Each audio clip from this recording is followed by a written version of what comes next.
What is going on, my broskiis? My name is Toadskii, back again, here to bring you guys yet another One Piece Treasure Cruise video, and today we're here with a brand new event island, which is where we go ahead and farm up all of these turtles, which are very good for leveling up characters, especially post level limit break. We want to farm as many of these turtles as we possibly can, and of course with that there are a lot of Chopper Man missions in here which can give you lots of additional rewards. You've got level limit break posters, which is very nice, legend tickets, and remember that super tandem characters like Law and Kid will be in these tickets, and if you pull duplicates of them, they're going to be extremely powerful as they level up that super tandem mechanic.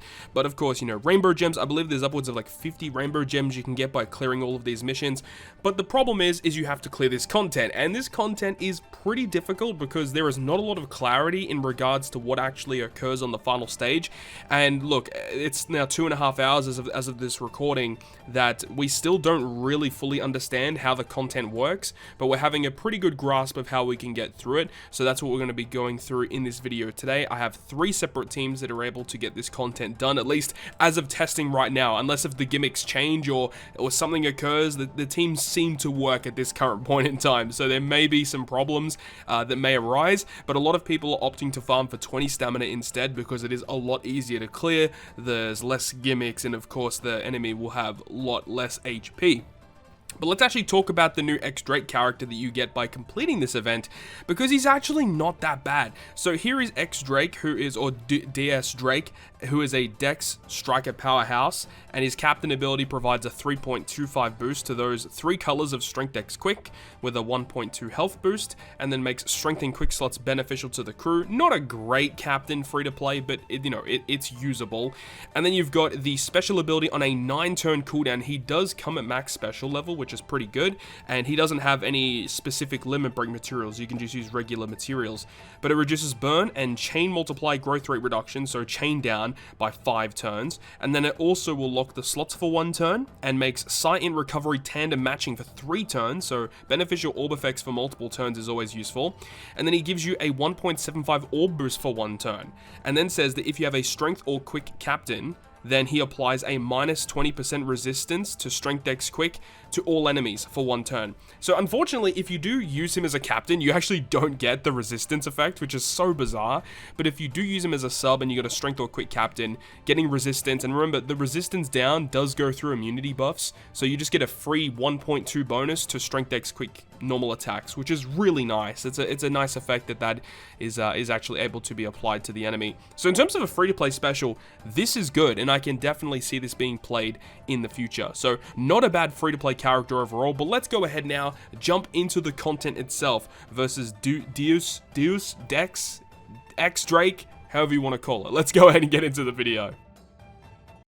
The first team I have for you is going to be the team that we have here that I built using Trafalgar Law Super Tandem character. We also have Hancock, Nami, and Robin. We have the also 8th anniversary Luffy, who's a great addition to the team, and then we've got 2 characters that don't make a lot of sense. Magellan and Hannibal, who is a relatively high booster. They actually guarantee you additional drop at the end of the quest, and we also have the ulti in page 1 because we needed a character that was just giving us a full board of matching slots, and that's the reason why we did that. Technically we could try and shift it around a little bit to make it a little bit more accessible and a little bit easier to build for, but this is what I came up with. We also have a couple of really key support characters as well. This is probably the least desirable team that I would really use for this content because it doesn't really get around the content super efficiently. Stage 3 is really annoying though because there are 2 different things that can happen. You either get enemy defense up or there's going to be damage threshold. So having some type of way to get around both of those gimmicks is going to be useful, and in this way here I have the Beppo support attached to Trafalgar Law so that when we hit a perfect we actually get rid of damage threshold, and we also have the super tandem effect active so that we reduce the enemy's defense when we actually attack with Law anyway, so no matter what we get through battle 3 without a hitch. And then here we are on battle 4. So battle 4, it has Zoro and Jinbei, both of which have around 3 million. You got Zoro with 3 million, Jinbei has 3.5. There is 7 turns of despair and 4 turns of attack down. So we're using Hancock, Nami, Robin to get rid of the attack down. We have Luffy for the despair and the full board of matching slots and the orb boosting effect. And then what happens is when you actually kill Zoro, he blows away your captain for 5 turns. He revives to 300,000, so 10% of his max HP. and he enrages himself so that he actually hits incredibly hard.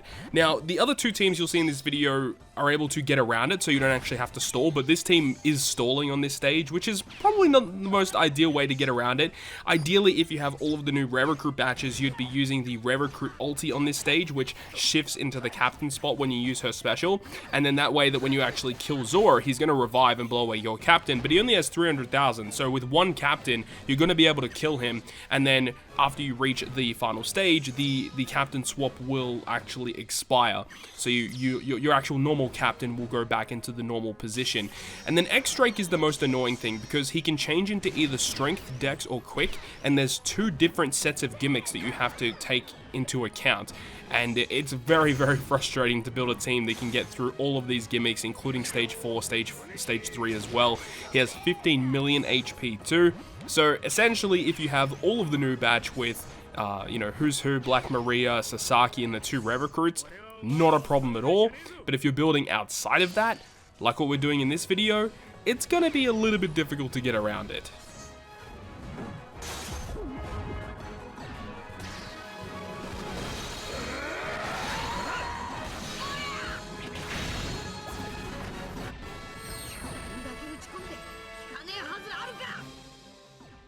And here we are with the secondary team. I want to give a huge shout out to my man Godot in the One Piece Treasure Cruise subreddit Discord for putting this team together, decided to give it a shot, and it worked very well. And this is utilizing Who's Who, the brand new legend character, as a friend captain because he does give additional drops, and he's just a very useful character for this content too. So the characters that we have on this team, we actually are using Toki. So Toki's a bit of an odd addition to the team, but she actually works very well because the reason why we use her is that it enables us to avoid the captain blowaway which occurs on battle 4, and it also means that when we reach the final boss stage, it means two of our characters have a 3.5 attack and a 3.5 orb boosting effect, which is ridiculous. And we even get unlucky in this team where the enemy actually becomes a dex character, even though the character that we gave the boost to wasn't a strength character. So even if we don't have the boost from Toki on the character with matching, you know, with the type advantage against the final boss on battle 5, we're still able to get through it pretty comfortably. So this is actually a really solid team, and if you have the applicable characters, this is one that I probably would advise you to use, though I know a lot of players out there are opting to just straight up avoid 50 stamina for this content because of how difficult it is. And, you know, some people are opting to go for the 20 stamina, which is fair enough. If you are able to farm 50 stamina with relative ease, it is definitely better for you as you'll get more drops overall. So in terms of getting around the gimmicks on battle 4, we have Sasaki, which gets rid of the despair, also changes type slots into matching, which is good. We have page 1 for getting rid of the attack down. We have Toki, as we said, to get rid of the blowaway, which would happen on this turn right here when we actually KO Zoro.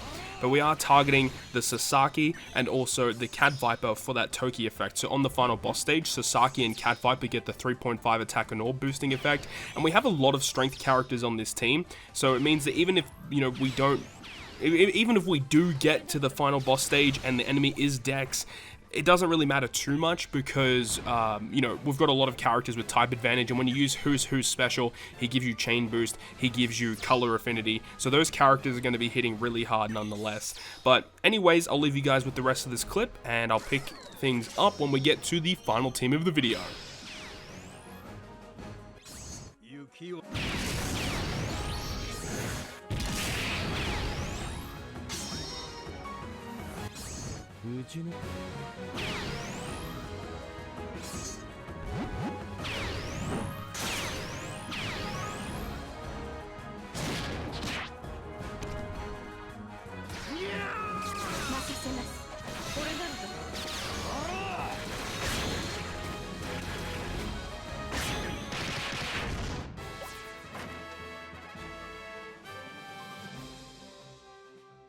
And here we are with the third team of the video. I want to give a shout out to Custer Pink in the One Piece Treasure Cruise subreddit Discord for posting this team. Decided to give it a shot, and it did work relatively okay. It does require a little bit of stall as we are using a non-boosted legend carrot on this team, and of course using characters that have the ability to switch into the captain position are going to be relatively valuable because it means you don't have to stall on that Zoro stage, and in order to stall on that Zoro stage you need a lot of HP because Zoro hits incredibly really hard.